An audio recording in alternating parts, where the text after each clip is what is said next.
Hindi pagsolbar sang illegal nga droga sa Barangay Bacau, Mandurriao, Iloilo City kagamo sa mga bar, ginapahayag rason sa pag-relieve sa anay ICPO Director. Si John Sala nakatutok. Nagakatingala si Iloilo City Mayor Jerry Treñas kung nga wala sa gihapon masulbar ang problema sa illegal nga droga sa Barangay Bacau, Mandurriao. Apisar nga makapila ka beses na ini nagmando sa kapulisan. Mas natingala pa ini bangod ang anay ICPO Director nga si Colonel Leo Batiles, taga Barangay Bacau mismo.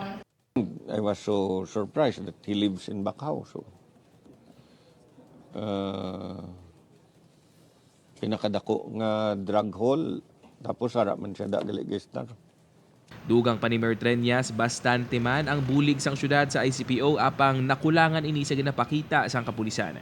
Bangod sini ginapasikyar sang alkalde ang tanan nga maging pangdonar sang syudad sa ICPO, halin sa mga salakyan tubtob sa mga bala sang armas. Samtang sunod sa bagong ICPO Director nga si Colonel Joe Resty Coronica, naglabot sa 75 ka mga personel nga ginirekomendar nga ipang-relieve sa Mandurriao PNP, santo sa mando ni Brigadier General Leo Francisco. As of now, wala pa tamigin pang relief, but we already made recommendations kung pila ang i-relieve, kag pila ang i-remain. And those recommended to remain, amo na sila ang mga naga-perform vital functions na medyo maapektuhan ang personnel na ang station naton kung kuwaon naton sila. Dugang pa ni Colonel Coronica, hindi tanan ang ginrekomendar sini nga iga-relieve bagod may iban nga performing man nga kapulisan.